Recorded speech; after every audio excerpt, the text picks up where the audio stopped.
I want to say what a joy it was to have a chance to talk with Hannah and get to know her a little bit before this event.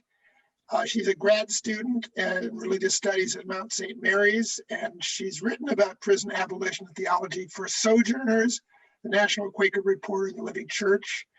And she's also been a lay chaplain in the LA County jails for Prism Restorative Justice. So what's exciting is that she is advocating for prison abolition, which I totally support as a Quaker. That's part of what we believe too, at least American Friends Service Committee. So I'm really eager to hear how she is explaining this theologically and the work she's doing to share this message with Christian churches. So Hannah, take it away. We're looking forward to hearing from you. Thank you. Thank you so much. And thank you really all for inviting me. I'm just getting my screen sharing set up here. I'm really delighted to be here with you all. And to be getting more connected into the interfaith and social justice communities here in LA. I do some local community organizing, mostly around housing justice, in addition to my theological work and my prison and police abolition work. So it's always really great to meet fellow travelers all across the city, which I love. I'm just going to pause and make sure everybody can hear me all right. Yeah. Perfect. And you can see my slides. All right, good, we'll go. Well, I'm really delighted to be here with you and to talk a little bit about theological perspectives on prison and police abolition. And so what I want to do today is talk briefly about what abolition is, why we use this language of abolition, what we kind of mean when we talk about abolition of the prison industrial complex, then to dive a little bit into theology, into biblical perspectives, theological perspectives, things that come out of the Christian tradition and somewhat out of the Jewish tradition as well, because those are the traditions I kind of know to a certain extent about that support this work of abolition, to then turn a little bit to the question of what does justice really look like? What is it that we want that we're not getting from the prison industrial complex? What would real justice and safety look like? And then to talk at the end about practical actions, what this looks like for us. So I'll get started. I know that's a lot. So to start with this basic idea of abolition, you may have heard of abolition. I think everybody's heard of defund the police at this point. I'm actually not going to spend a lot of time today talking to you about how terrible prisons are, because I think all of you already know how terrible prisons are. And if you want to, look up stories about the horrors in prisons, the realities of the inhumanity of our prison system, of mass incarceration, of how many people we put in prison. I know that ICUJP has done work, I believe, around solitary confinement and the just horrific use of solitary confinement, which is torture. I don't want to talk about that because I think you can find those things. What I'm interested in talking about is a perspective of what comes next then? How do we respond to this? Why do we believe an abolitionist response is the best way to respond to these problems? And what do we do? What can we build instead?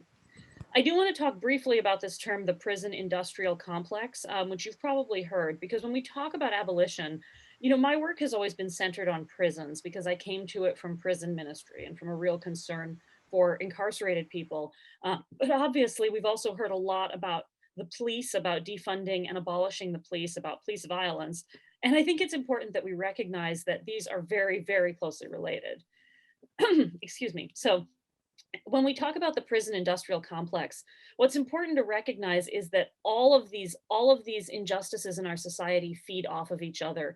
For me, prisons and jails are at the center, and the ways in which they function because of our desire for retribution, because we put people in prison for so long, and because of economic incentives economic incentives from private prisons, from prison labor, from the way that prisons move capital from urban areas to rural areas. And so prisons become very central, often to the economies of small towns that are really built around this system. And that's a problem we have to be prepared to address.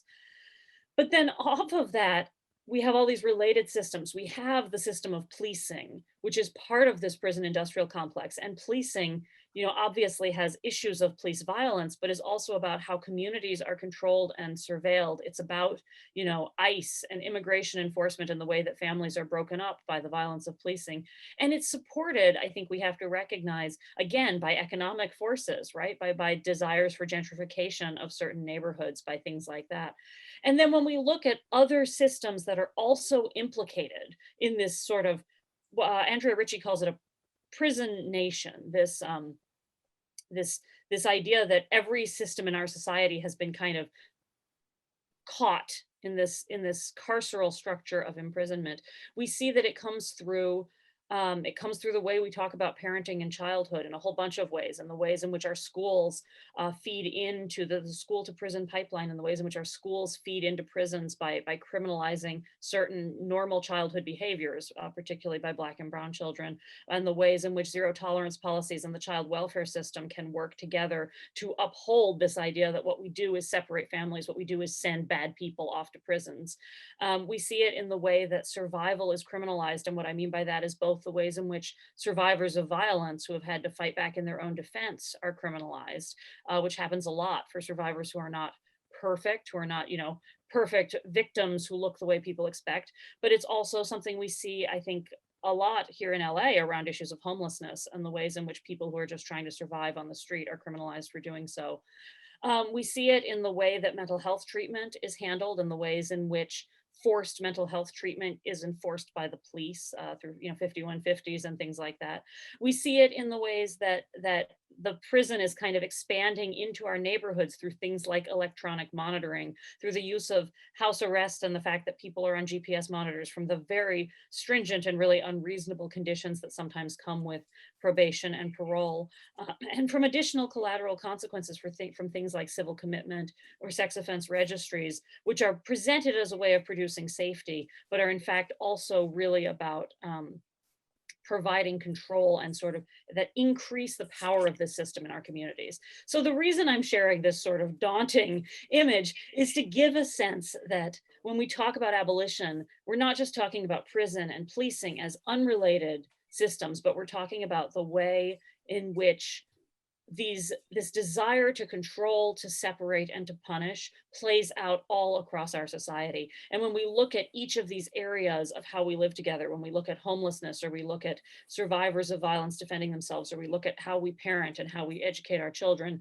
we see places where instead of focusing on control, surveillance, banishment, punishment, we could instead be building structures of support, right, and of protection. And so that's what I really want to talk about, is what does it look like to kind of reimagine everything. Abolitionist Ruth Wilson Gilmore says that abolition requires that we change only one thing, which is everything. And I think it's really important that we look for ways in which we can kind of live out this different form of justice all through our lives and all through our communities. And I find that really hopeful. It seems daunting, but I also find it hopeful because it means it's not just about how are we going to take down the system of the prison industrial complex, but it's also about where can we build these roots, where can we see these like saplings of abolition, like Stephen was just speaking about, where can we see those saplings growing in the smallest parts of our lives, and how can we see abolition beginning in our own relationships, in our own faith communities, in our own neighborhoods, and build it from there. So I'm going to address quickly, I hope, the really serious question that I think is the first one everybody has when we talk about abolition of police and prisons, which is this question of what do we do about violence, right? And I don't want to rush by this question because I think it is a serious question. We know that violence does great harm to people. We know that it leads to lifelong trauma. We know that there's a lot of violence in our society. And so we can't ignore the fact that our seeking out prisons has partly been a kind of a grasping attempt to deal with this reality of violence, one that I think has failed, but an attempt that has to, but it's a problem that has to be taken seriously. So I think just to speak briefly, right, about what it looks like to start imagining different ways of dealing with violence. The first thing I think we have to always bear in mind is that violence is contextual and motivated. And what I mean by that is often we sort of talk about individuals as if they are violent people, right? As if they're violent predators. You see this language fairly frequently in discussions of crime.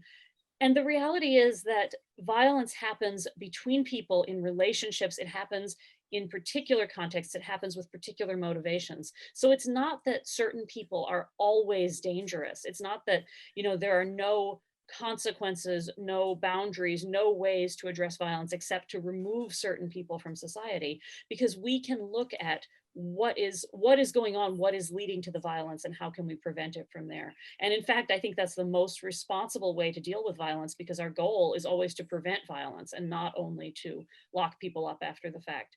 So, when we understand that violence is contextual and motivated, we understand how somebody who may be very dangerous in the context of a fight or in the context of an abusive domestic relationship may not be dangerous outside of those contexts. And that doesn't mean we shouldn't address it. In fact, it means we should be more focused on addressing the violence, but it means there's the possibility for other community relationships to be involved. And when we talk about violence, we also have to talk about who we're expecting safety for and from what. And what I mean by that is we act often as though police and prisons are necessary for safety, but the reality is that that prisons and police often further victimize the victims of violence. So for example, one of the stories that really brought this home for me was in thinking about homicide, about murder, because I think murder is a place where people often say, well, we need prisons for murderers. I learned that of women who are in prison for murder, many of them are women who murdered their partners who were abusing them. And it's something, I believe it's something like 30% of women in prison for murder. It may be higher. Those statistics are a little bit out of date. And the reality is that most of the women in prison, 80% of the women in the LA County jails have been abused at some point in their lives. And when you look at what happens and how these women end up in prison, and again, this is an example, but I think it's an important one. They end up in prison because they fight back against their abusers in self-defense. And then because they are, not seen as perfect victims, they're not allowed to defend themselves. They're convicted for that.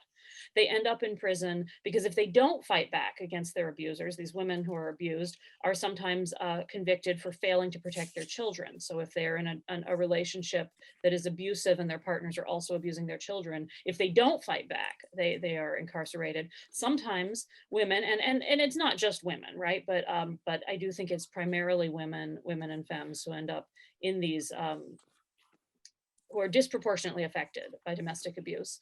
They sometimes are convicted for participating in crimes by abusive partners. So for example, if they have an abusive partner who is a drug dealer and they are afraid of them, and so they agree to help with the drug deals, women often end up serving long sentences for that. So again, this is an example, but I think it's an example of the ways in which what we mean when we talk about prisons is not addressing safety for everybody, because we're saying, well, these things that you have done to try to keep yourself safe, that's still violence. These things that you didn't do, you're participating in the violence of your abuser. So we have to look at the ways in which the current system is not working if we want to build a better way of addressing violence. So what does it look like to do that? Given this idea that violence is contextual, that it is motivated, we can address the interpersonal and the systemic causes of violence. And so here are some examples of community interventions. And you'll hear that this isn't maybe addressing everything, but these are particular examples that people have done that worked. So we see really great success from gang intervention programs. I think everybody here in LA knows about Homeboy. Cure Violence is another program. These are intervention programs that use former gang members or community members to intervene in conflicts, to get people out of gangs, to meet those needs for relationships and community that lead people to join gangs, right? And those sorts of gang intervention programs can address the causes of violence. There's a really wonderful program in New York called Common Justice, which is a restorative justice diversion program. And I'll talk a bit more about restorative justice later. But the idea with Common Justice is that for crimes of violence, they take cases that would otherwise be prosecuted by the district attorney's office, and instead of prosecuting them, they bring them into this program where they work with the person responsible for the harm. They work with the person harmed. They have a circle meeting when everybody has been prepared. They figure out what a solution that would address the harm would look like. And then they follow up with that plan. And so, there may be extensive restitution, there may be ongoing education. The idea is that they are meeting the goals of the survivors of violence, which is generally for this not to happen to anybody else. And they recognize that taking someone who has done violence and putting them in prison prison has them coming back out with fewer resources, both interpersonal and economic, which makes them more likely to commit further violence. And so they say, instead, what can we do that will help challenge the beliefs that led to the violence, that will help meet the needs that perhaps weren't being met that led to the violence? So I think common justice is a really powerful model, and its founder has written a great book, Until We Reckon, which is really very helpful in the question of how we deal with violence. And then the other case, you've heard me already talking a bit about how the system doesn't work for people who are victims of domestic or sexual abuse. And I think we have to recognize that that's a very difficult problem, and that it's really important that we look for better ways to prevent and address violence in those contexts. That is something that has been in practice a lot, especially among Black activist communities, and especially among undocumented communities, places where the system really doesn't work for the victims and survivors, where they already recognize that if they try to work through our current criminal legal system, most rapists are never convicted and never go to prison. And often these are victims and survivors in communities where, for whatever reason, they don't want to go to the police. They don't want to work with the state, whether because they're undocumented, whether because their marginalized background means that they think they won't be believed, whether because they don't believe in the way that the state addresses abuse and sexual violence. And so what we've seen is that out of these communities have come really profound processes for what they call transformative justice or community accountability processes. And the idea of those is to address the underlying gender hierarchies that lead to sexual violence, to deal with abuse and violence by encouraging accountability in a way that doesn't involve the state violence of policing in prisons. And so they focus on, what do we do as a community to stop the harm, which might be something as simple in a case of abuse as all of the victim's family and friends come to her house, and when the partner shows up, they make it clear that you can't be here, that you have to leave, right? And they as a community enforce that boundary in order to keep the victim, the survivor, safe. It can happen in movement spaces. For example, if there's been sexual harassment or abuse, there's often public sharing of that, and a clear statement that you can't be in this space until you're willing to take accountability. And I think central to some of these transformative justice interventions is the idea that we want to motivate people to take accountability, that it's not a lifetime ban, but it is about saying, you can't be in this space with us as long as you continue doing harm, but we recognize your humanity and we want to help you take accountability, stop doing harm, make amends to the people you have harmed, and there is a pathway back into our community if you are willing to do that. And so there are extensive resources available for running these kinds of processes that have come out of the lived experience of those communities. And I think that's really important to recognize, that these are things that are being driven by victims and survivors who are looking for another way of reacting to violence. So then, I think there are difficult cases. I think there are difficult cases of serial killers, of mass killers, of people who have committed multiple sexual assaults, who really who are very hard to engage with, right? And for whom we really feel like that we don't know how to hold this person safely in society. I do think we have to remember that even the most horrific crimes are motivated. Psychiatrist James Gilligan, who works with violent offenders in a Massachusetts prison, has written a wonderful book about violence, and he talks about shame as the source of violence, and the fact that even, for example, he works with serial killers, and he says these crimes, these terrible, horrific crimes that serial killers commit, are driven by their own sense of shame.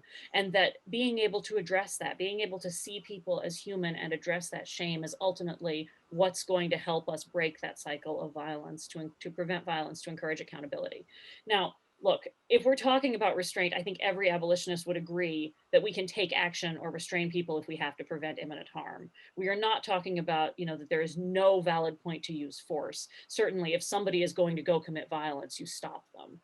But I do think it's important that we recognize that the way we do that is not through sort of banishment, but instead through engagement. And let me be very clear here, I don't mean that, for example, survivors of violence have to engage with the people who hurt them, but that this is a communal responsibility, that as a community, we should be driven by the question of how can we engage with this person who has done harm in their humanity. And the reason I think it's important that we think of restraint in those terms is because we've actually tried this system of restraint to prevent future harm. We do it in California in our civil commitment system, where for people who have committed certain sexual offenses, we and who the psychologists believe are a danger, we lock them up indefinitely in Coalinga State Hospital. There are about 1,000 men there who are serving indefinite sentences, which means they don't know when they're going to get out. They're in treatment, and it is possible to get out through treatment.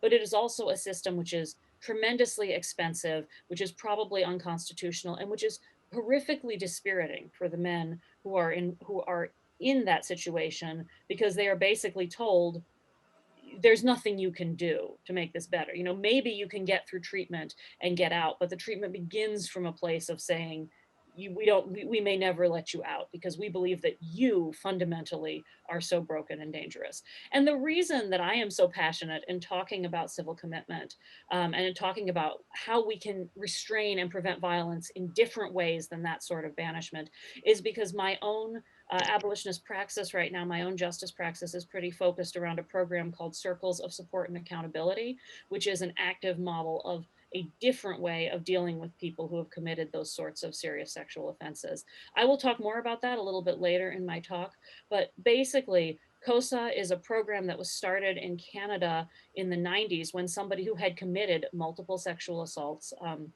was being released from prison. At that time in Canada, there was no civil commitment legal program. They had no way to hold him. And the probation officer was very worried that this man was going to continue harming children when he was released. And so he got together with a pastor from the local Mennonite church, and they came up with this plan for a circle of support and accountability, which is a voluntary intervention. It's a circle of volunteers, regular community members who meet on a regular basis. We generally meet weekly with somebody who's just been released from prison, and who provide a space for transparent talking, for providing material support, for providing community, because often people who have committed these serious offenses come out to no sense of community, for providing a space where we can talk about without shame what happened and how to keep it from happening again. And this worked. In this case in Canada, they were able to support this man. He never hurt anyone else. He was able to live safely in the community because of this intensive care that people brought. And since then, the COSA model has been replicated all over the country and the world.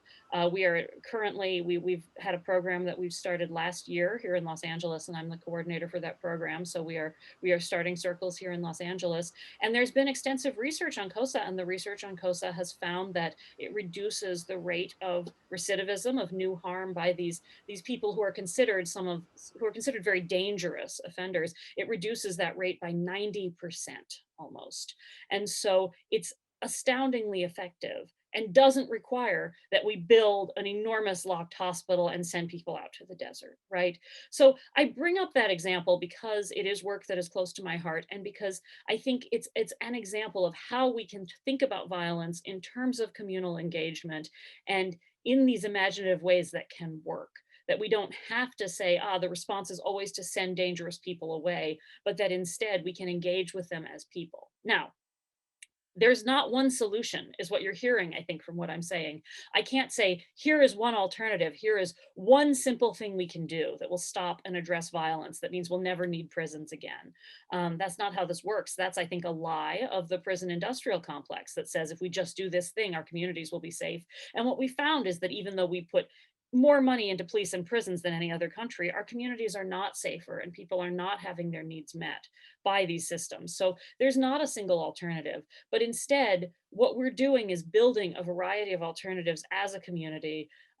We are building, we're building what we can do in a particular situation, in a particular context, to address a particular harm, and saying, how can we do this? How can we start? And so I think the most important thing as we think about abolition is to recognize that we don't have to have the end, the fullness of the picture. We have a commitment to saying, let's move away from these death dealing systems of incarceration. Let's move towards life-giving systems of justice. That's Ruth Wilson Gilmore's language again. But at the same time, we don't have to have the whole system figured out to say, we're going to start where we are. We're going to do what we can now. We're going to work against the system. And the things that we're resisting from where we are right now become the things that build the structure that allow us to get rid of prisons and police entirely. That took longer than perhaps I expected, but I think it's an important question to engage, so I wanted to deal with it up front. So this is from Danielle Sered's book, the founder of Common Justice that I mentioned. She says, the most legitimate function of prisons in our society is to hold people we cannot safely hold in our communities. So the challenge is to develop more and better community capacity to address harm so that we can break our reliance on prison without compromising our obligation to secure safety. And I think that is the central thing. That's maybe the most important thing I would like everyone to get out of this talk today, is that what we do when we do abolition is not just activism, or not just activism against something, but is building new capacity. And that the more we can build capacity to think about justice and to keep people safe in different and better ways, the more we're going to be able to leave prisons behind. So now I'm going to shift gears a little bit to talk about the biblical and theological basis, both because it offers some paradigms for that kind of capacity building work that I want to do, and also because I think for us as people of faith, it is central to why we do this work. For me, the reason I do this work is I had a sort of epiphany about abolition that was similar to my own religious conversion, that really was this sense of deep relief to say, oh, I don't have to keep supporting prisons anymore. I don't have to keep pretending this is necessary. Instead, I can just focus on the way I want the world to be, the way I want us to live in community. And I think we see that sort of religious character to abolition throughout its history. And I think we see that it has deep roots in our own faith traditions. So if I start in the Bible, I'll start with this concept of Jubilee, and I'll start with the Exodus, because I think the Exodus of Israel from Egypt is the paradigm for sort of liberation in all of our communities. We know that the Exodus is central to the Jewish story and to the Christian story, that this is the nature of God, as he says, I am the Lord your God who brought you out of the land of Egypt, that God is defined by this act of liberation of slaves, of the freeing of captives, of the freeing of those in bondage. And I would encourage us to really think about expanding our view of captivity, and this is from Lee Griffith's book, The Fall of the Prison, to not just be about slavery per se, because we know that the dynamics of slavery are being replicated through our system of mass incarceration. That's the point of Ava DuVernay's documentary 13th, or of the book, The New Jim Crow.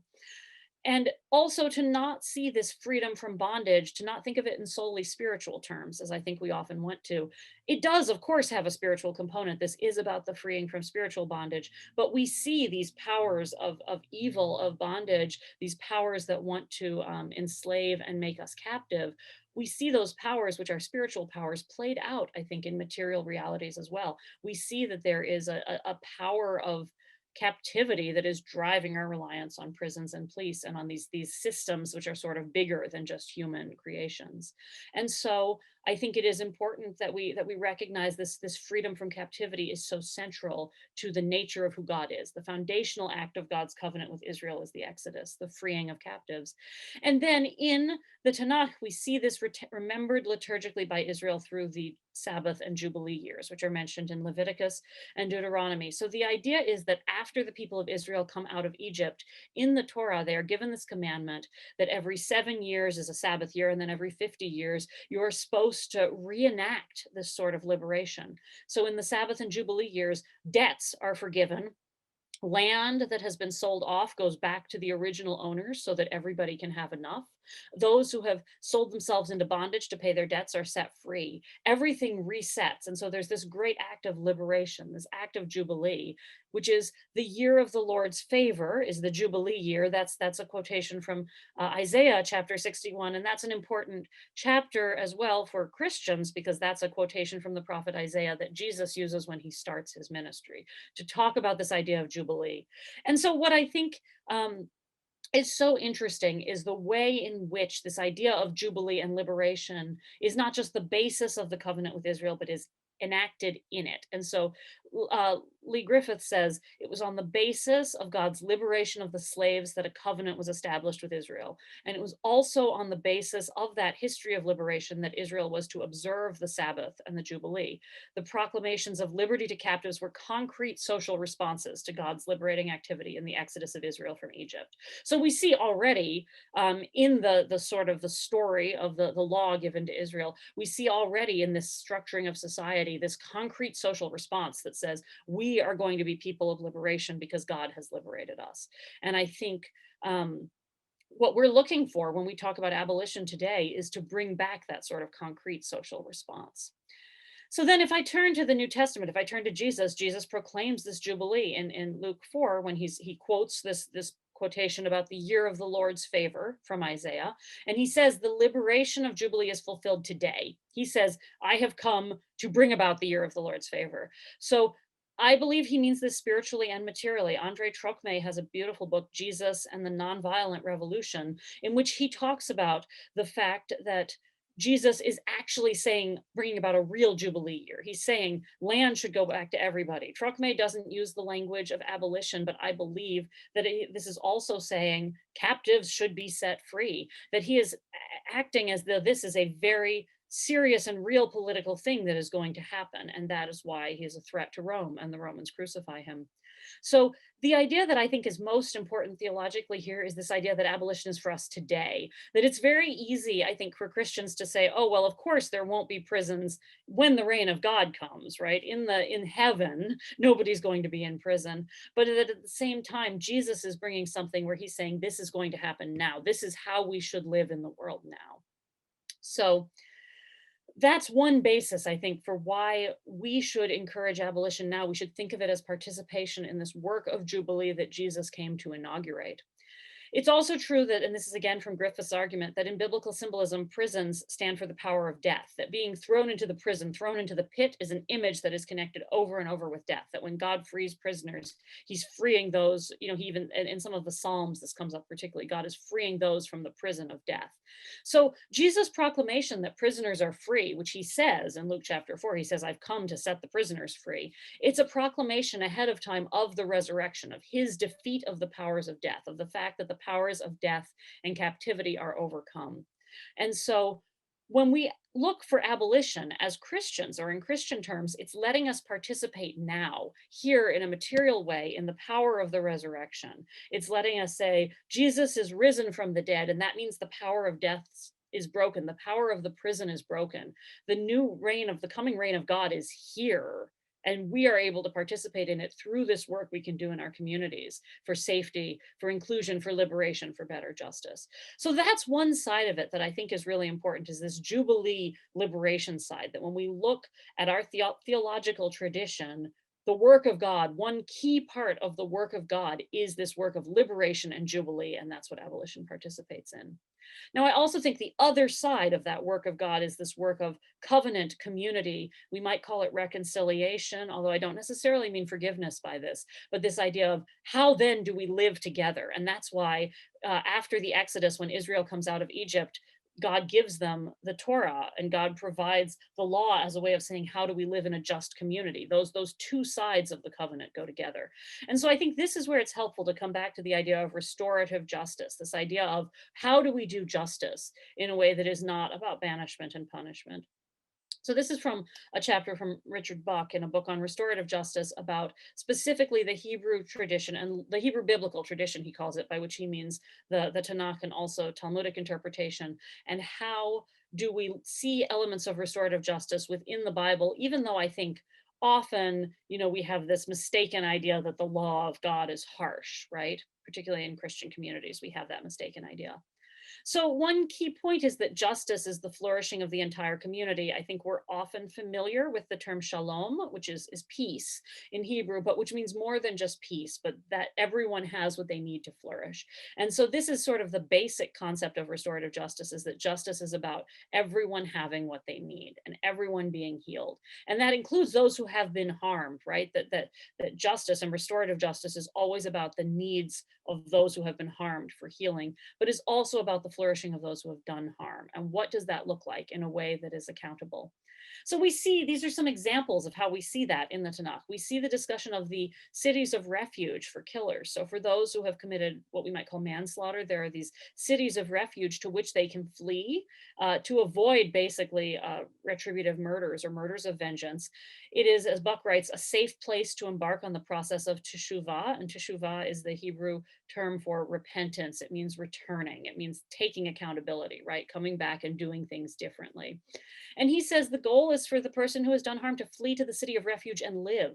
So they're not supposed to be punitive places. They're not places where we banish people who have done harm and say, you are no longer part of our society. But instead, the cities of refuge are cities run by the priests, are places where people who have done harm are supposed to bring their families and live with families and bring their teachers and learn Torah, because that will help them in their process of teshuvah, that they're supposed to have lives as they learn to be accountable. And I think that's an important paradigm for us to recognize, that sometimes our work of justice requires building alternative spaces, that sometimes for the sake of safety, you have to say to someone, you can't be in this space, but we have another place or another community that you can be part of, and figuring out how to negotiate that so that we can move from a mindset of you're in society or you're sent to prison and no longer part of us, to instead a mindset of how can we build safe spaces for survivors while also building alternative safe spaces for people who have done harm to learn to take accountability, comes straight out of this biblical idea of the cities of refuge.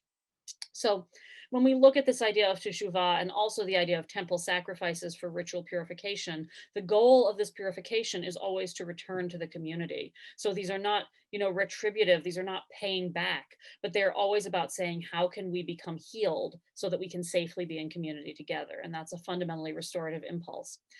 Even death sentences, and we talk about death sentences quite a bit, I think, in connection with the Torah, but even death sentences, this is from Lee Griffith, are an expiation of the community in the land. So when they're written about, they're written as you must cast the blood out from among you. They're not about the punishment of individuals, but about how can we build a safe community. Now, that's not a perfect answer, and there won't be perfect answers because our biblical tradition is messy.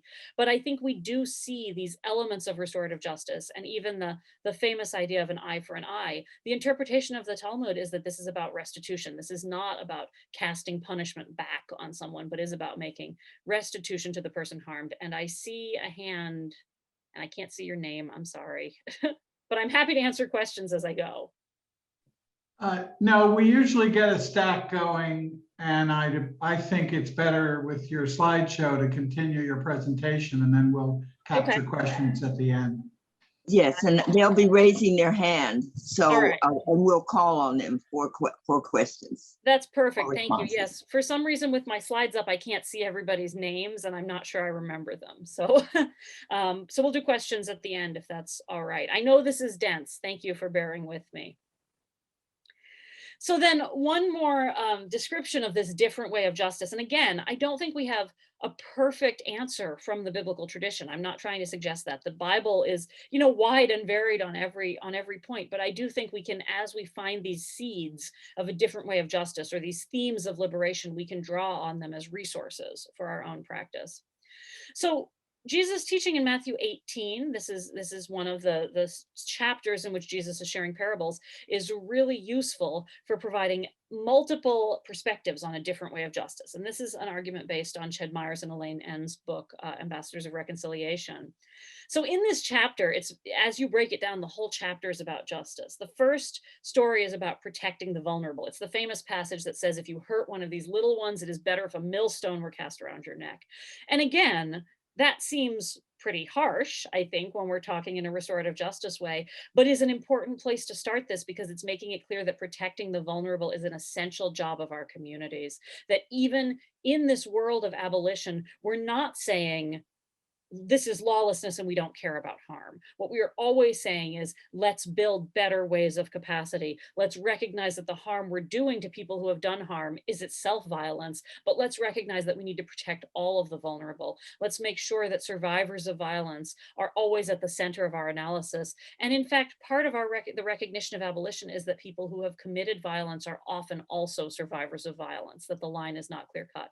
So this need to protect the vulnerable is an essential moral obligation. And that's why Jesus speaks about it in such harsh terms. He says, you must protect children. You must protect the vulnerable.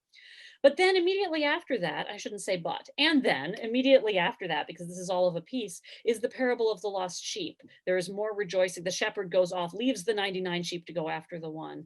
And what I take from that parable is that no one is disposable, which is something we say a lot in COSA, that we must protect the vulnerable, as we've seen in verses 1 through 10, that everyone should be, that is our first priority. And at the same time, that means that no one is disposable, that no one can be cast out of our communities, that our ethic of care for the most vulnerable and for the most rejected, or those who have done harm and who are hardest to love, are all part of one ethic of care for one another.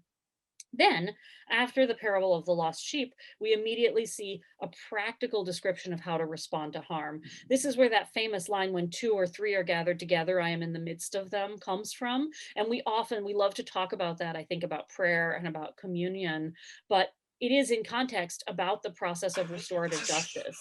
It's about, how do you go to somebody who has hurt you? How do you confront them? How do you take others with you to support you when you confront them? How do you bring it to the whole church? It says, how do you bring the community together to say, this is not how we act? And that's not, again, about saying, you are beyond our reach. At the end, it says, let them be to you as a tax collector, right? Which doesn't mean, let me throw you in prison and not care about you. That's not how Jesus treated tax collectors, but does mean saying, this way of acting is not how we care for each other in this community. We have a boundary around how we act. We demand that you take accountability and be part of our community. And we are here and we desire for you to come back to our community when you are ready to stop doing harm, when you are ready to take accountability. And we are going to engage to help that happen. So that's a sort of restorative justice interpretation of what's happening in those discussions about how to confront sin in Matthew 18, that ends with this idea that Jesus is with us when we are gathered. Jesus is present with us in this hard work of engagement towards reconciliation, or towards restoration to community, or towards finding a way to keep our communities safe without denying the humanity of those, finding a ways to keep the 99 sheep safe while also going after the one. And then this chapter ends with parables about forgiveness, with the insistence that you must forgive not just 7 times 7, but 70 times 7. And what we see there, again, and it ends in a harsh place. It ends with the statement that you will not be forgiven, that you'll be cast into the prison if you do not forgive. And what we see there, again, I think, is the sense in which restoration, in which forgiveness, although I think forgiveness is a difficult thing to ever make an ethical demand, because forgiveness is hard and can't be commanded. But we see the way in which, for Jesus, forgiveness is part of this ethic. So what I think is important is to look at this teaching in Matthew 18 all together to begin to get a picture of justice, that it insists on protection of the vulnerable, that it insists that no one is disposable, that it insists that we must set boundaries around harm, that we don't allow harm to continue, but at the same time that we don't give up on the humanity of those who have done harm, that it has a goal of forgiveness and insists that refusing to forgive is characteristic of our current system of prisons, and that instead Jesus is offering a way of community care, which is not simply the going back and forth holding grudges against one another. So I think that's essential to Jesus' teaching. And then I think in Jesus' death and resurrection, and this could take us down a rabbit trail of atonement theology, which I will avoid, but I think however we think about the atonement, Jesus' death and resurrection exposes and overcomes our need for retribution, that just as we sometimes say Jesus' death overcomes death, that at the same time Jesus' punishment overcomes punishment, that what we learn from Jesus' crucifixion, and this is where some of the kind of traditional atonement theologies I think can be helpful, is that there is no more need for punishment, that our desire for retribution, our desire to punish people and say justice demands punishment, is false. And Jesus has shown that, in fact, demanding punishment is a form of violence, and that instead justice is accountability, not punishment. And I am happy to talk more about atonement at great length. That's central to my own scholarly work, but I'm going to try to move on from here because I know we have a bunch of other things to talk about, and it's easy to get into the theological weeds. So I want to go a little bit towards the practical now. Am I answering questions now, or should I wait till the end? Either is fine. We'll wait till you're finished, and All then right. I'll call on the raising hands. Perfect, thank you. I just want to be sure that nobody's getting left out in the cold, as it were. So as I move to the practical, I want to go back to this idea of banishment and punishment versus community justice that I've been circling around, I think, in the theological, that has come up already in this question of what do we do about violence, because I think it's absolutely central, at least to my conception of how abolition works. So what, if we want to think about rehabilitation and accountability, what is essential to rehabilitation, to accountability? What helps people? What we find is that people change because of community relationships and especially family. People with children change and stop doing harm or stop engaging in crime because they care about their relationships with their children. That's why they want to be better. We understand that education and communal action for the common good are essential to rehabilitation and accountability. Fundamentally, accountability is about how we live together for the good of each other. And so as we learn more, we're better able to do it. And as we work together to make our communities better, that's being accountable. We know that it essential to rehabilitation, to accountability, is that the dignity of the individual is respected and valued. People cannot take accountability unless their human dignity is respected. And we know that accountability fundamentally is about learning to use one's power rightly to repair harm. That's a definition from Danielle Sered. That it's not about being punished. It's not something you can make someone else do. You can't hold someone accountable, because when we do harm, we use our power wrongly. And accountability is about instead using our own power rightly to repair it. So if that's what's essential, what do prisons do instead? We know that relationships are essential to building and incentivizing accountability, to encouraging people to be better. And in prisons, prisoners are far from family and community. There have been, during COVID, visits were stopped. People can't see their children. Phone calls are expensive and difficult. Letters take a long time. It is very difficult for prisoners to stay in touch with their families and their communities. We know that education and communal action for the common good are where our practices of accountability start. And yet in prisons, education is underfunded, and worse, collective organizing is seen as a threat to security. And this was one of the things that really convinced me that prisons couldn't be reformed, was realizing, I was reading a Victoria Law's book, Resistance Behind Bars, which is about nonviolent resistance in women's prisons. And it was stories of women who would do things like go on strike because they needed better AIDS education, or because one person on their floor had cancer and wasn't getting proper health care. And so the whole floor went on strike in order for that woman to get the health care she needed. And these were nonviolent resistances, but every prison strike is treated as a threat to security. And the reality of the prison mindset, the reality of the prison, and I think that policing operates similarly, is that collective resistance is a threat. That when people work together, they have power, and the way that they keep control of prisons is by isolating and separating people to make sure they are powerless. And so even organizing for good ends is seen as a threat in prisons, which means that communal action is foreclosed. We know that accountability begins with the dignity of the individual being respected and valued. And yet in prisons, we have dehumanization for the sake of control. When one of the things that is difficult about being a chaplain in the prison is recognizing that on the one hand, we do work amicably with guards, with deputies. We do see ourselves as chaplains for everyone. But at the same time, the sort of dignity that we want to bring is in contrast to the way in which generally guards are encouraged to treat prisoners. Now that's a generalization. There are certainly deputies and guards who treat the incarcerated people in their care with care and compassion, and I am very thankful for them, and I have seen it. But the system is built to insist on dehumanization for the sake of control. It's about separating people. It's about saying these kinds of humanizing relationships become a way of building solidarity and power, and that is dangerous.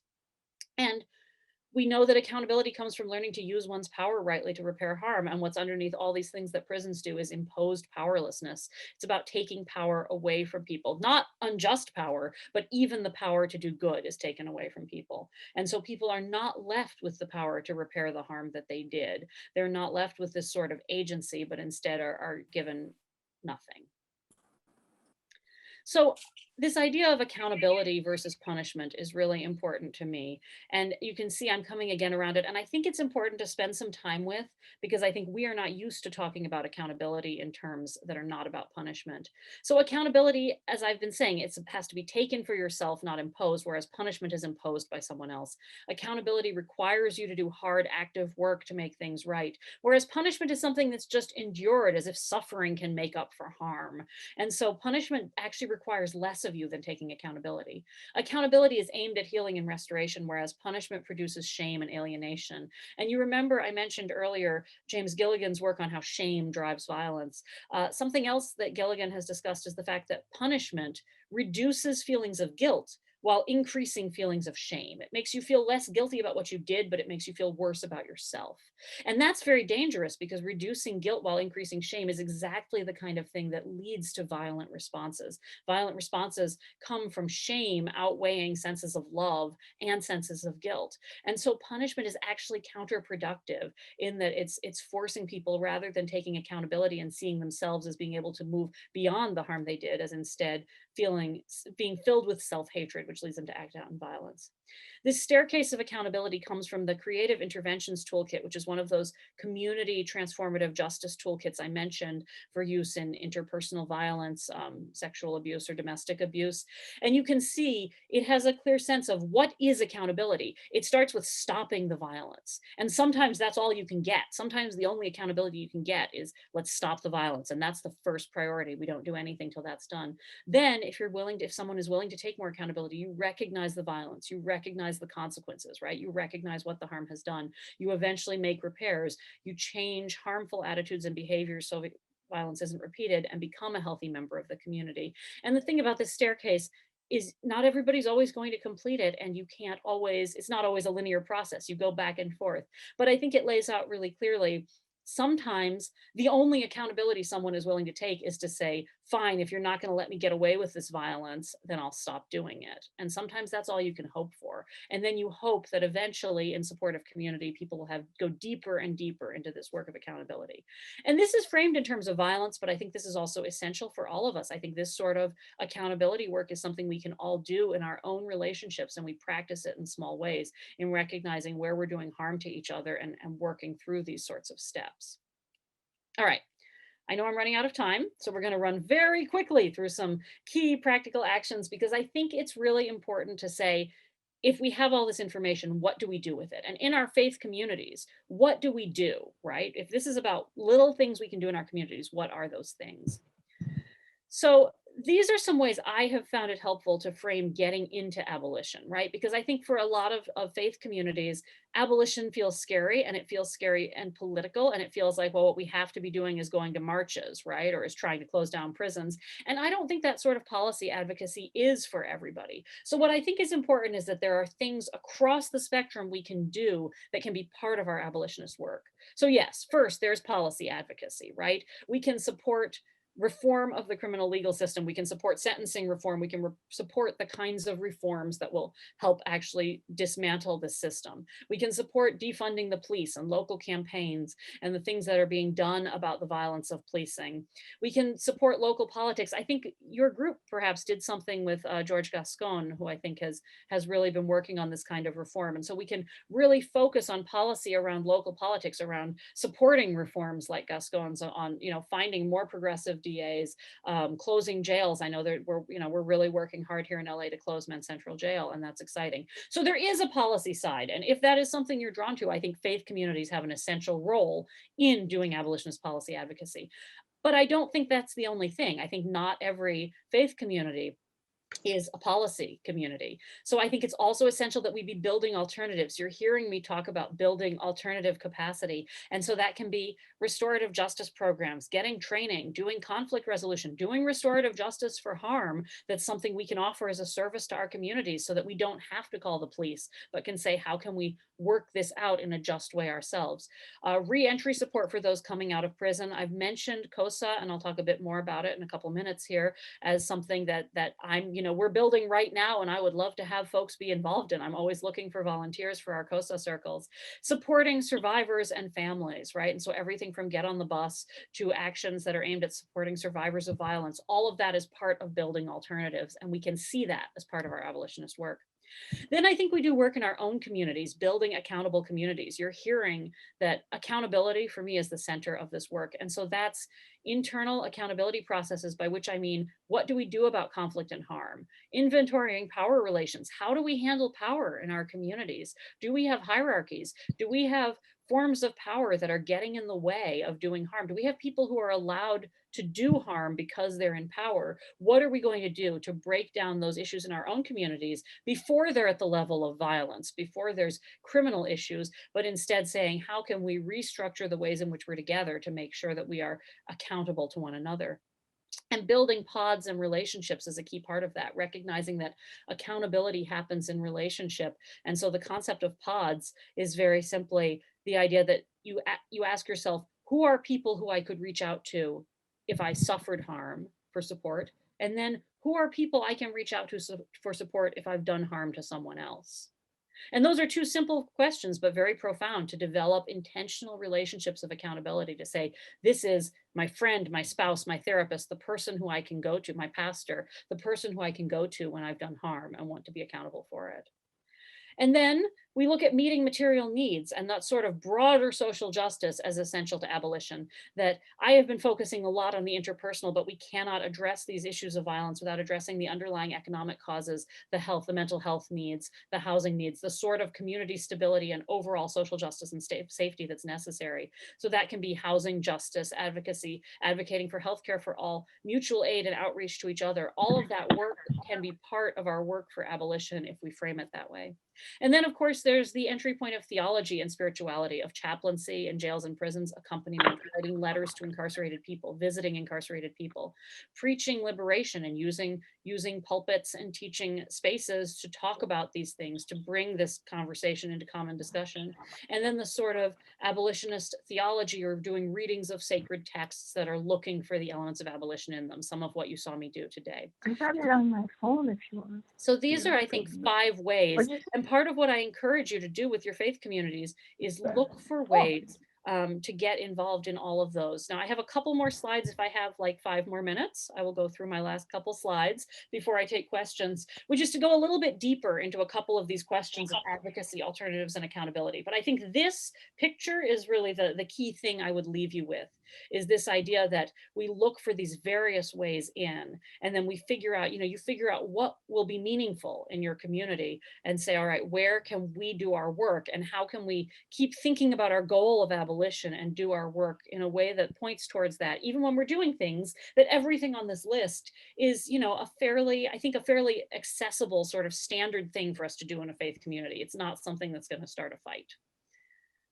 So I'll talk briefly about some policy actions, just so we know the kinds of reforms to look for. So this is from Critical Resistance, which has done a lot of thinking about what reforms are helpful and what are not. And they've done this in the context of policing and prisons. And so you can see their key questions for policing. Does this reform reduce funding to police, challenge the notion that police increase safety, reduce the tools that police have at their disposal, reduce the scope of policing? And their point is we should support those reforms rather than reforms that end up giving more money or more power to the police in the hopes that they'll do better. And the same for prisons. Does this reduce the number of people under state control? Does it reduce the reach of jails and prisons? Does it create alternative resources and infrastructures that don't require police to access? Does it strengthen our capacity in our communities to address harm, or without relying on police? And so when they have a whole chart of this actually on their website, where they lay out various reforms and say, yes, this is good, yes, this doesn't work, this, these, here's why these reforms work and these don't. And I've summarized that here a bit. So reforms that we support that lead towards abolition are things like defunding the police, by which I mean reducing the share of our budget that goes towards policing, moving money elsewhere, shrinking the police force, having fewer police officers, investing money instead in community health and education and housing, and reducing police contact, especially over quality of life citations. So what I mean there is, let's not have police going out to homeless encampments, right? Let's not have police out on the streets addressing things they don't need to. And these are reform steps. These are things that are still consistent with having a police force, but they're reform steps that reduce the power of that police force, and that reduce their power and their scope in our lives, that reduce how present they are. And then in the case of prisons, we support reforms like decarceration, things that get people out of prison, closing down prisons and not replacing them, just letting prisons close and letting there be less capacity in the system. And then decriminalization, so decriminalization of drugs, decriminalization of sex work, taking things that we don't need to have criminalized and decriminalizing them so that we're not putting people in prison for them. And actually, I would question the idea that criminalization solves anything. I shouldn't say things we don't need to have decriminalized, but I think as a step to begin with, we start with the things that are easy to decriminalize, let me put it that way. And then reforms to avoid, right? And I think this is key, because we all want reforms, but some reforms don't help.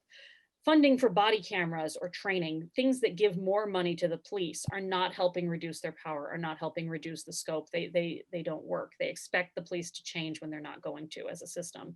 Prosecuting and jailing police for violence, which I know is something that often we really want to see happen, that we want it to be accountability. And ultimately, the abolitionist argument is that nonetheless, that is continuing to uphold this system, and that the system as a whole is the problem. And so relying on prosecutions, on jail as ways of addressing police violence will not undo the system, because the system is not going to take away its own power.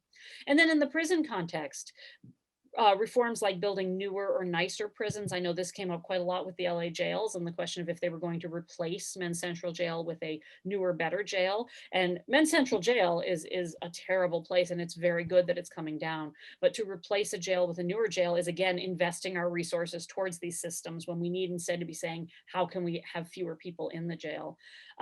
Singling out some categories as exceptions to reform. So we can see this a lot with crimes of violence, and particularly with sexual violence, that they'll say, we're going to let people out, but not people who've committed sex offenses. And I think ultimately that is unhelpful, because ultimately, instead of reducing the capacity of the system, that's saying, oh, well, we need to keep building the system up for some people and not for others. And that actually reinforces it.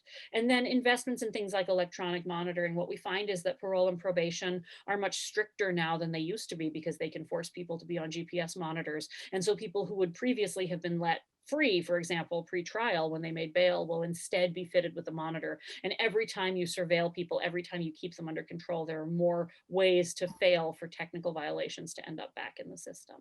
So this is, I think, a challenge. This is a challenging framework for how we think about reform. And I think it's a very helpful one, because it gives us a way of thinking about incremental steps. It doesn't say, oh, it's all or nothing. We have to abolish prisons and police, or we can't do anything. It's about incremental steps, but it forces us to challenge our thinking about what incremental steps we want, and to look for the ones that will do the most good.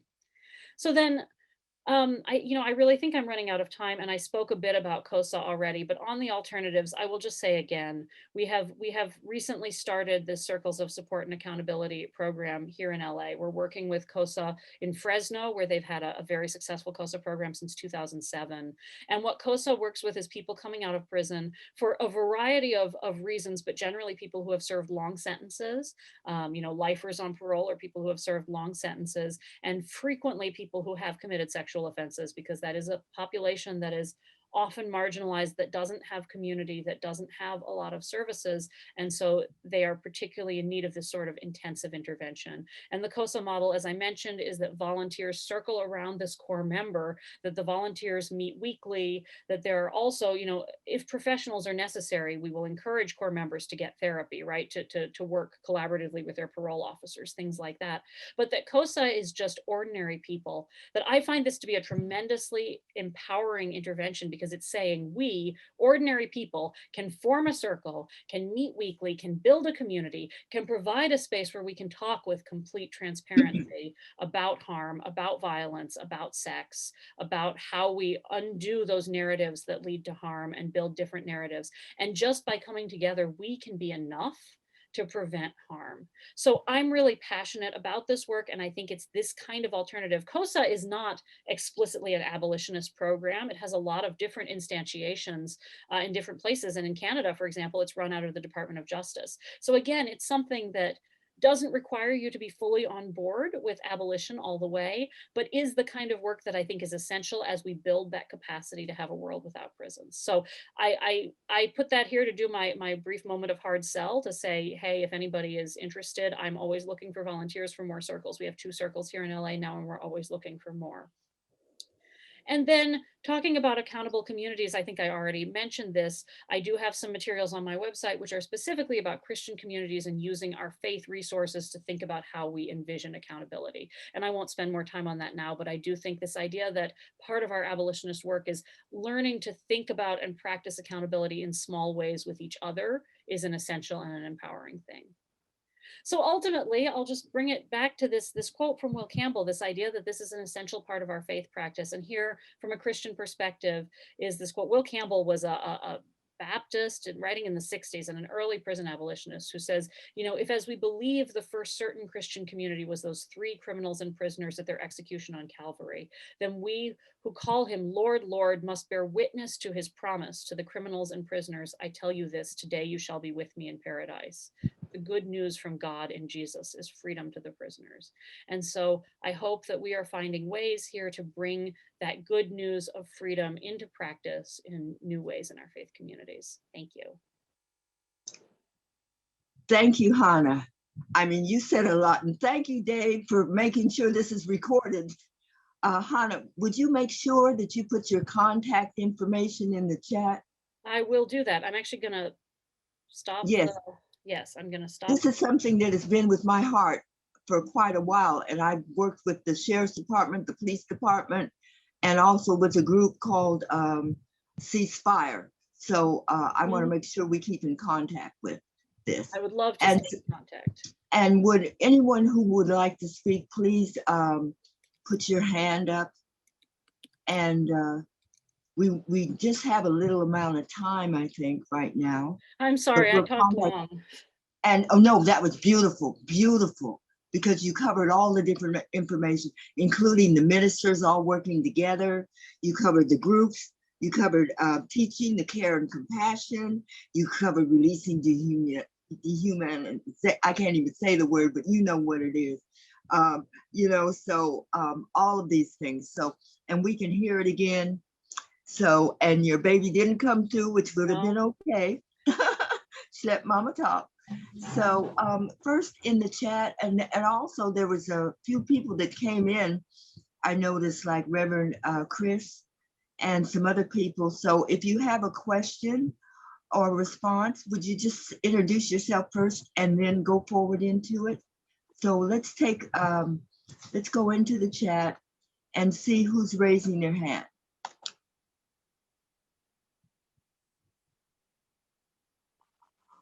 I see. Dave?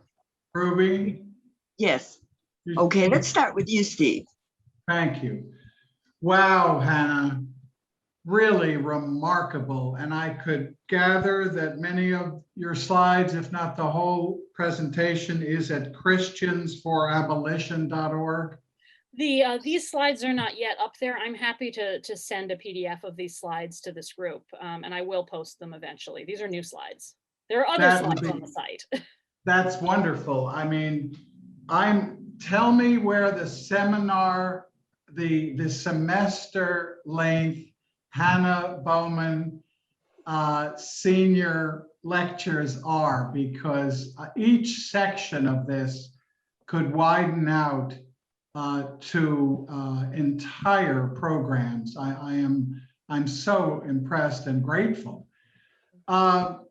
This is a safe space and we ask tough questions. And I had 2 clusters quickly.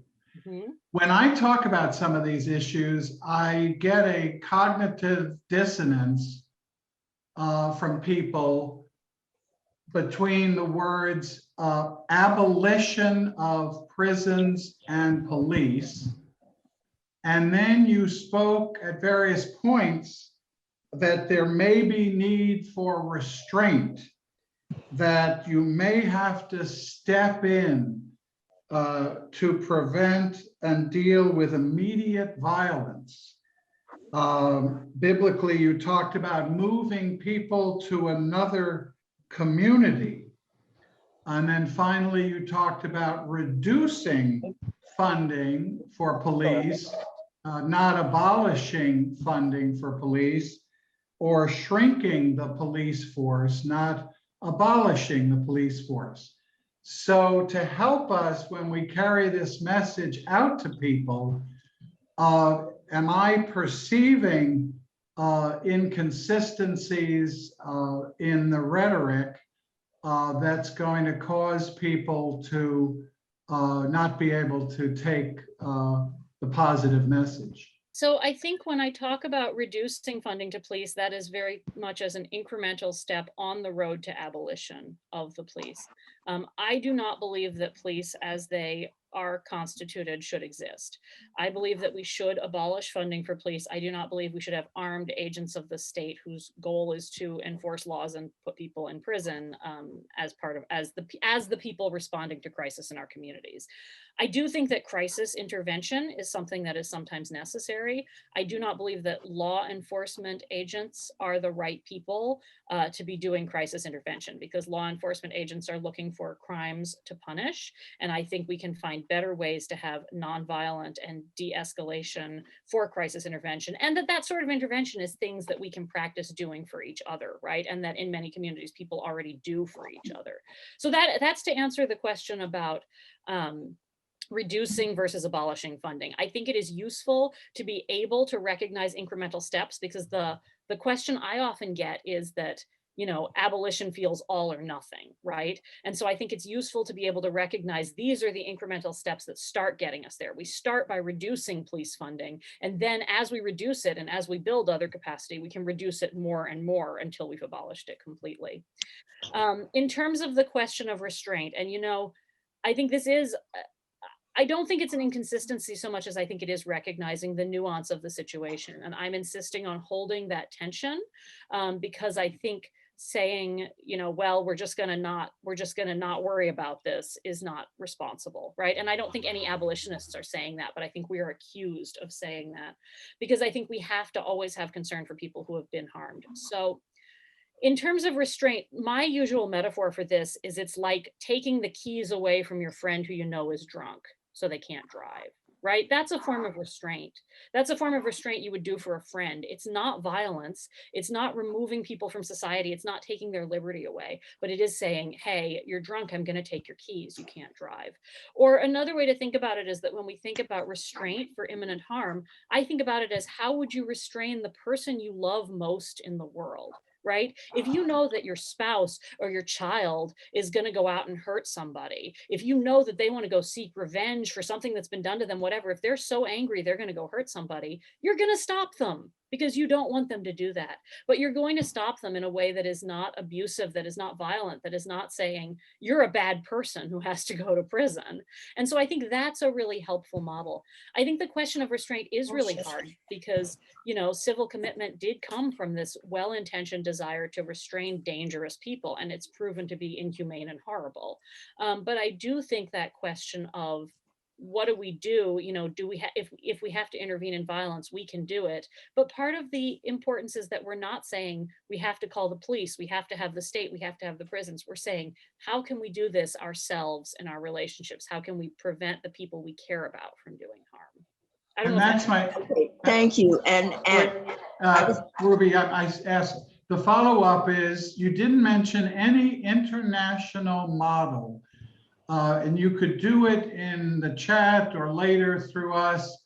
Has this worked elsewhere? I don't know of an international model for a completely abolitionist state under the modern sort of colonial neoliberal world order. I think we find a lot of examples from indigenous communities. You see this being practiced in indigenous communities in New Zealand, for example. You see this being the sort of justice that was being practiced by indigenous communities in the United States before colonialism.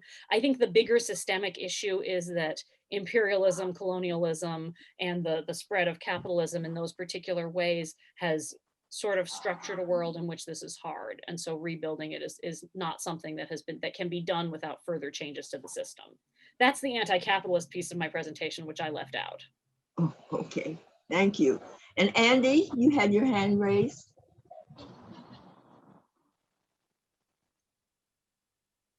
Andy Griggs? Yes, thank you so much. Thank you so much, Hannah. This is great. I'm glad you mentioned incrementalism and intersectionalism, so important in this. And I'm glad you mentioned Ruthie Gilmore and critical resistance. I'm wondering if you could talk a little bit more about the critical resistance history of this, and also about CURB here in California. Also, I'm sure you're probably aware of the work of Danny Mario and the organization Underground Scholars, and some of the support groups that are there to help with the transitions for people coming out of prison. I'm wondering if you could just comment a little on that. You don't have to spend a whole lot of time. Thank No, you. that's great. These are important resources. And actually, I'm not an expert in the history of critical resistance. I know it was started in the Bay Area and has been very, very powerful in framing the discussion on this. And I do think it's important, and I didn't mention this, that most of the scholars of abolition have been Black women. That's who's driving this movement. That's who's driving critical resistance. Those are the sources I draw on. And so I think that's important to recognize. Critical Resistance, their website is criticalresistance.org. I have not worked directly with them, but they are doing great work, and they have, as I said, these posters about incremental reforms that are really helpful. CURB is another good organization. CURB is the California Prison Reduction. They've been pushing to close prisons in California for budgetary reasons, and I think their work is also essential. I have organized some with the California Coalition for Women Prisoners, who also do great work. They focus right now primarily on getting clemency for women who are incarcerated for self-defense. And so I've seen that from their materials. And Underground Scholars, I don't know well, but I believe they do educational programs kind of inside and outside. So there are a huge variety of organizations doing this work, and I learn more every day, honestly, about the resources out there. And so I think it's a question of, when you're looking at what to do, finding that particular thing that speaks to you or your community, and doing a part. It's like we all do a part somewhere. We'll get there. Thank you. Okay, thank you, Andy. And now, Anthony, you had your hand raised. Yes, again, I just can't thank you enough for your brilliant presentation. It was so thorough and so interesting and valuable. I want to take up what Steve said, that other countries have models that are moving in the right direction, or at least towards the right direction. Like Michael Moore's movie, What Country Should We Invade Next, has a wonderful segment on the prison system in Norway, which is much more humane than, and that brings up an issue that I don't think was emphasized as clearly as it could have been, about the profound influence of racism on our prison system, going back to the 13th Amendment, which has really perpetuated slavery via the prison industrial complex. I know that that's another topic, but it's just so pervasive in our prison system that it's worth mentioning and emphasizing, and why we have such a dehumanizing system here in the United States versus the more humane approach that some of the Europeans are taking. I appreciate that. Thank you. And you're right. There's always a challenge of figuring out where to start, because there's so much. And I often turn to these sort of, I often turn to the restorative justice side, but yes, absolutely. This work has come out of anti-racist work by Black women organizers and by incarcerated organizers.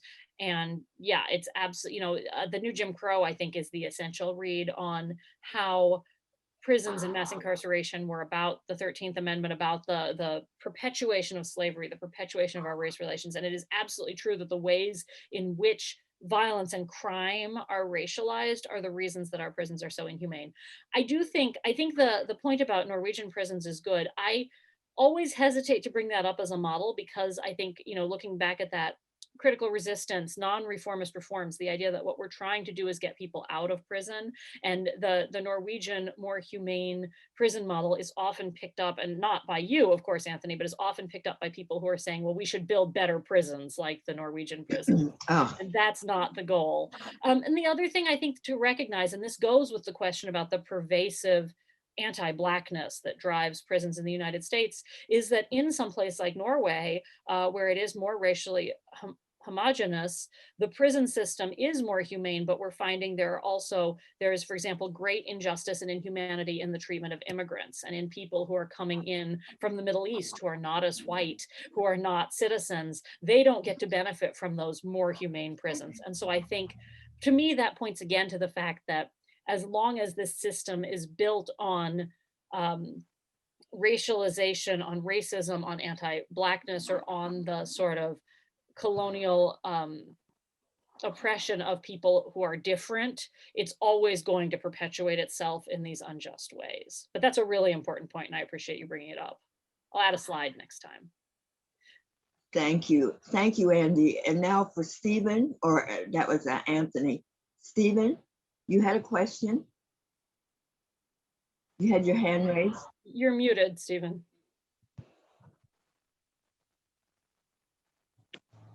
Stephen Fisk? Yeah, big question here. In a society where we're so embedded in the system of punishment, of blaming, of shaming, of stigmatizing, marginalizing, dehumanizing, how do we take the steps? You've talked about incremental steps.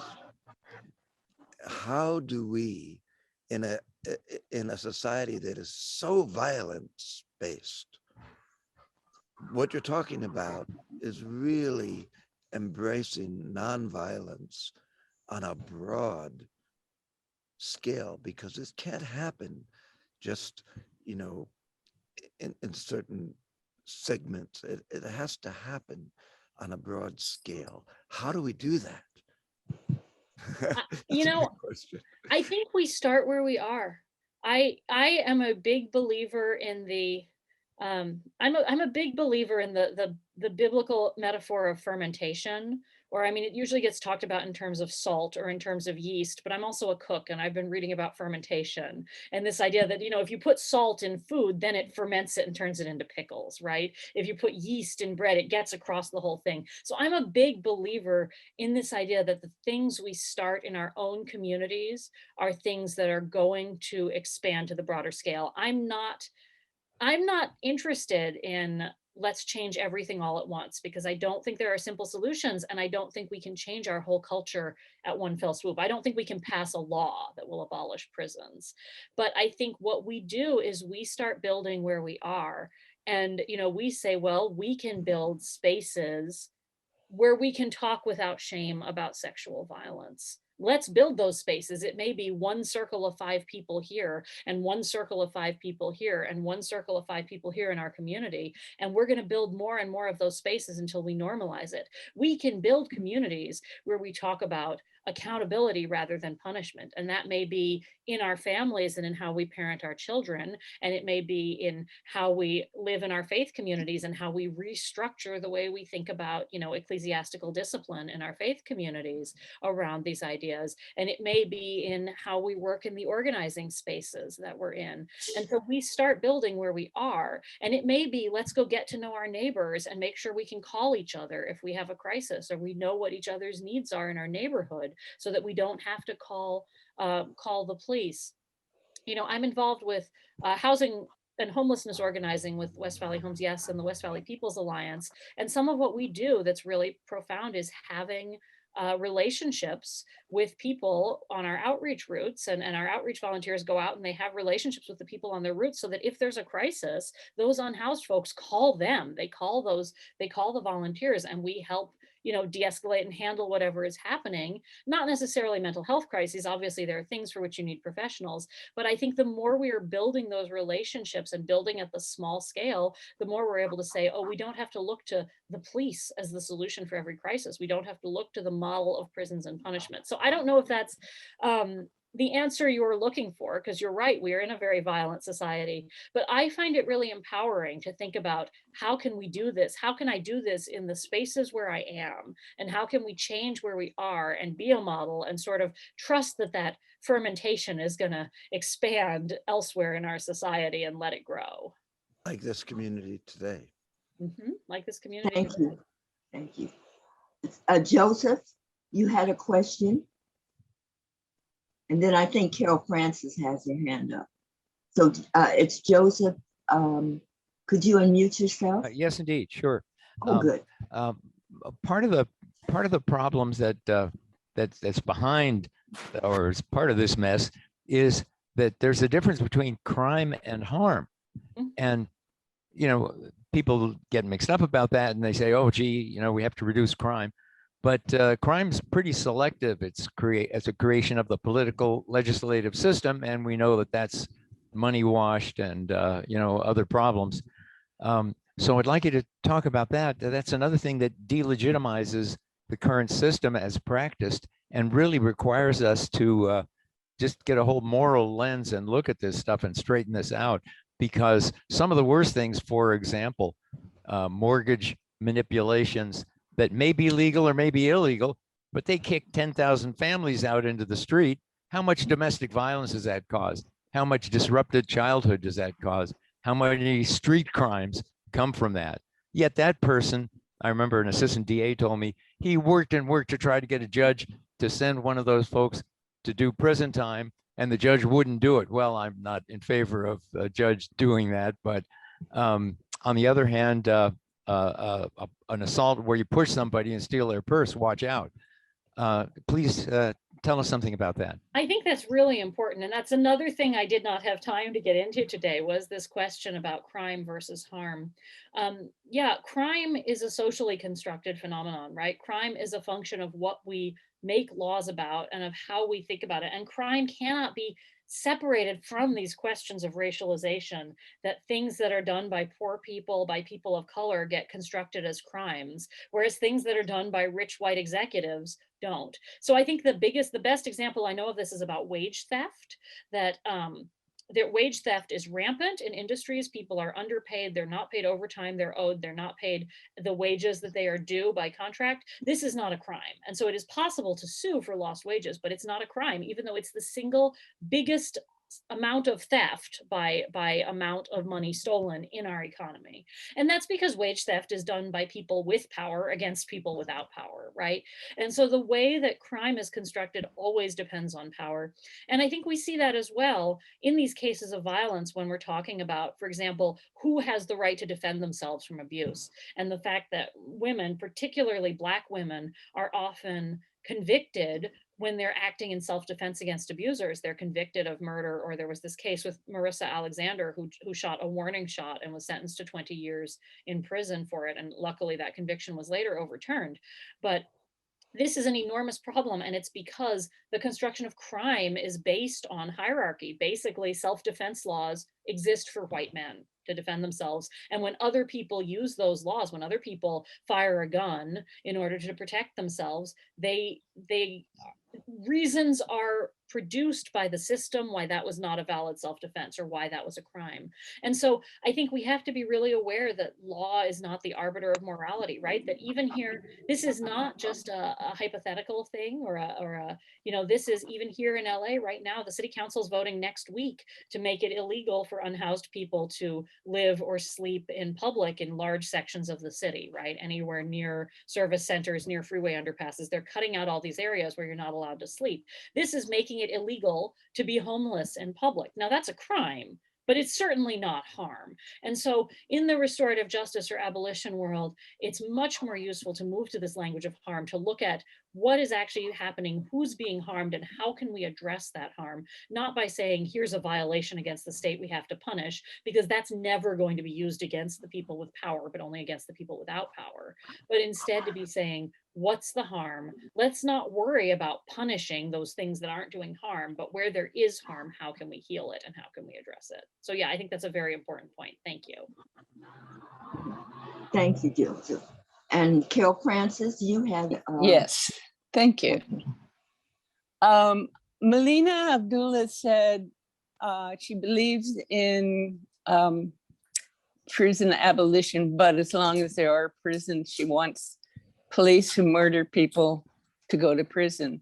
I just want to echo that. I believe in prison abolition, but as an incremental step, and you talked about incremental steps.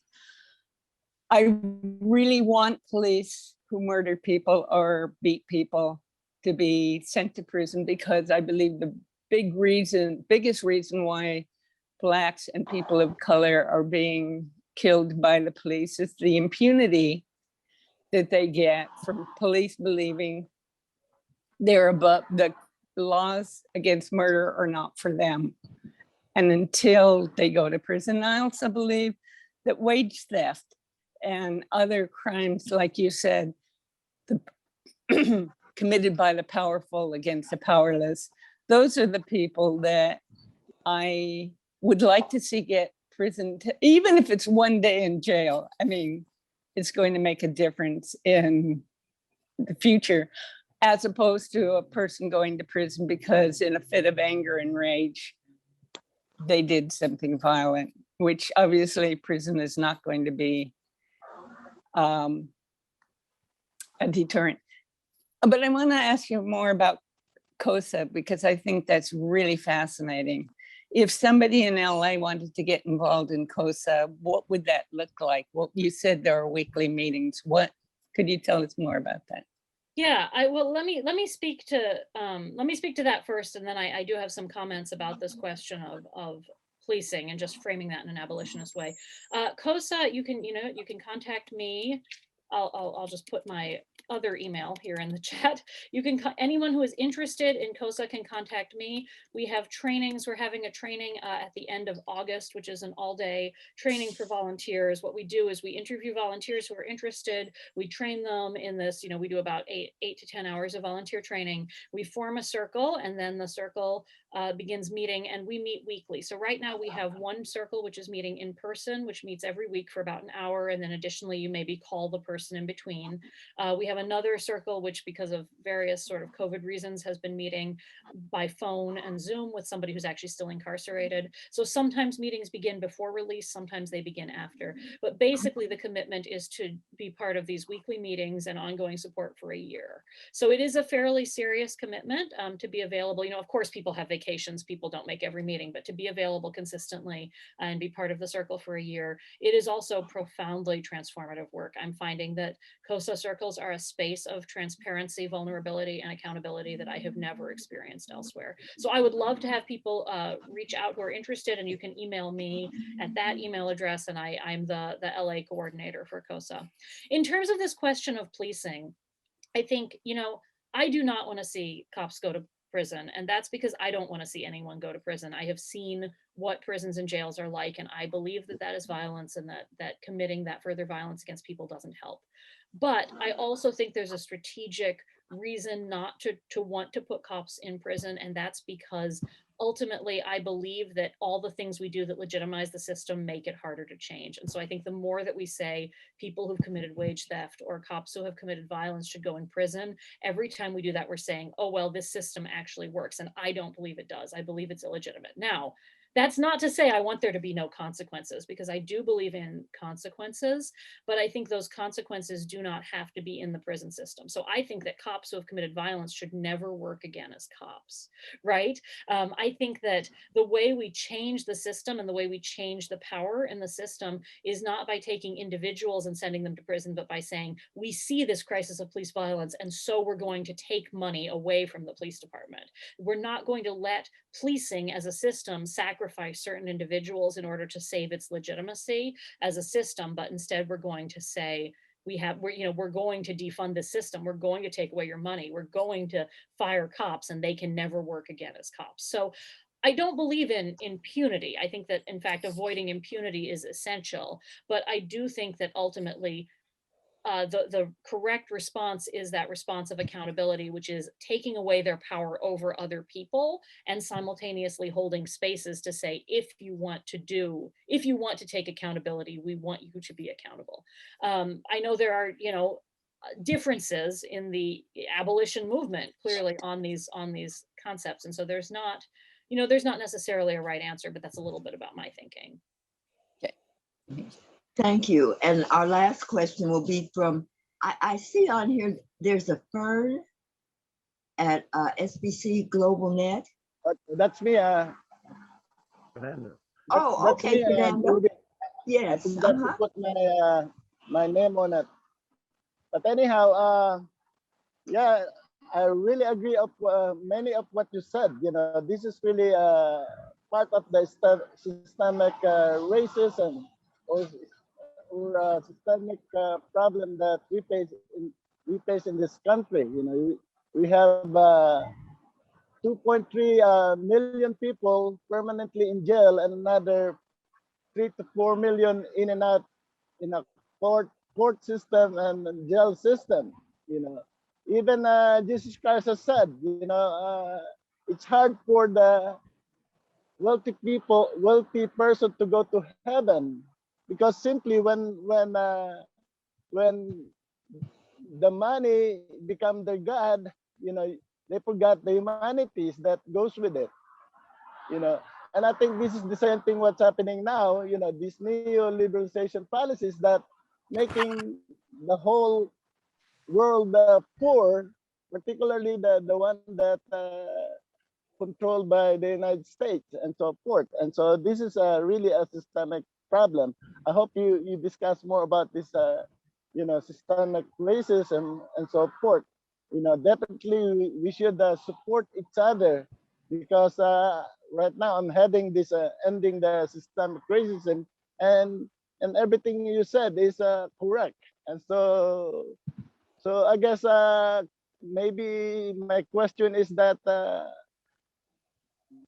you know, could you elaborate a little bit on the systemic racism in terms of maybe the neoliberalization policies that, you know, I don't think it's reformable, you know, because simply it's just a human become, or at least the people here are, you know, their God becomes, you know, the wealth or the money, and so the power within. And so let me just put that, you know, as my question.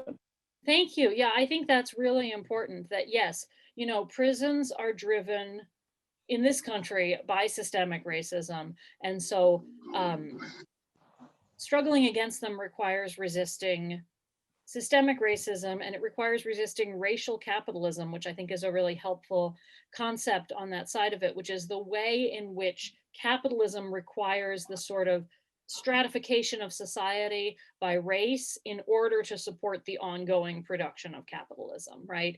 And so we see this deriving all the way back to colonialism. Honestly, the most useful things I've read about racialization come from the work of decolonial scholars, whose point is that in the colonization of the Americas, in this colonial relation, basically race was constructed. That as the Spanish and the Europeans came and took over the Americas, they had to make these distinctions of race in order to support that project, in order to say these people are our enemies forever, and that is what has carried on in the racialization of our societies today.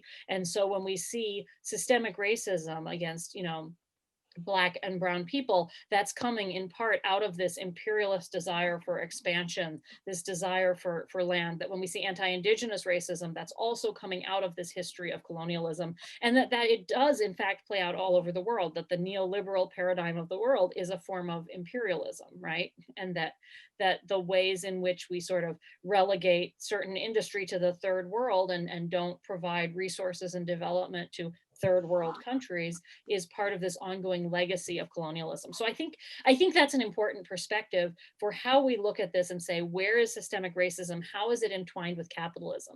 How is capitalism dependent on the racial distinctions we've made, because those distinctions are part of what help it reproduce itself? I think Ruth Wilson Gilmore's work is extremely useful here, because she is very focused on, for example, the way in which capitalism and racism work together to lead to what she calls organized abandonment of communities of color, followed by organized violence against them. And so what she means there is the process by which, for reasons of money and for reasons driven by racialization, the systems work together, right? The government and the economic system work together to abandon these communities in an organized way. It's not just that they happen to get left behind, but that they take resources away from poor communities of color and then respond, rather than by bringing supportive resources back in, by bringing in the forces of prisons and police to deal with the issues that arise because of this organized abandonment.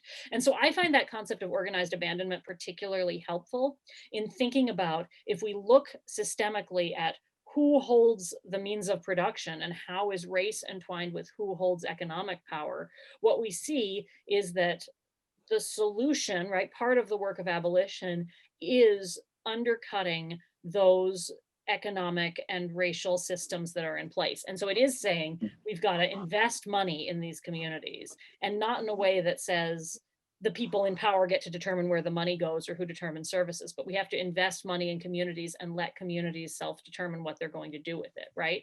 We have to provide healthcare for everyone. We have to provide housing for everyone. We have to give the investment to allow people to live lives where their needs are met. And we have to, and yes, we also have to work against the psychological or you know, interpersonal racism. We have to work against our own racist attitudes, but also part of our anti-racist work in dealing with it systemically is material. We have to pay reparations to communities that have been left out of economic development because of their race. And we see that all over LA in everything from redlining to, you know, who got shade trees and who didn't, right? And so we owe reparations to those communities. So I think looking at it in that very material level is very helpful, and looking at where are our systems of racialization colluding with our systems of capitalism, and how can we redirect resources as an anti-racist praxis? Does that answer your question a little bit? Thank Yeah, you. at some point, but maybe follow up. So you agree with me that you know, this neoliberalization cannot be reformed because simply their God is money, you know, and so that's the whole point. Yes. Do you agree with that? Oh, I agree with that. Yes. Okay, thank you. Hopefully you can include that to your discussion, because a lot of progressive people are with that mindset. Yeah. Yeah. And be sure and put your information in the chat. And I'd like to turn this over now to Stephen for the announcements and affiliations and the other announcements that we have. Thank you, Hannah. Thank you so much. Thank you all. This is something I've been working on for years. As a matter of fact, there was a part in the Times when I was with the LAPD Michael Moore regarding, you know, having a daily thing for them to go out in before they hit the streets. You know, some type of thing where they would take their temperature, you know, all of that, not let them on the streets every day before they went out. And then a place for them to sit and, you know, relax or whatever. So this is something I've been working on with other ministers or practitioners. So thank you very much.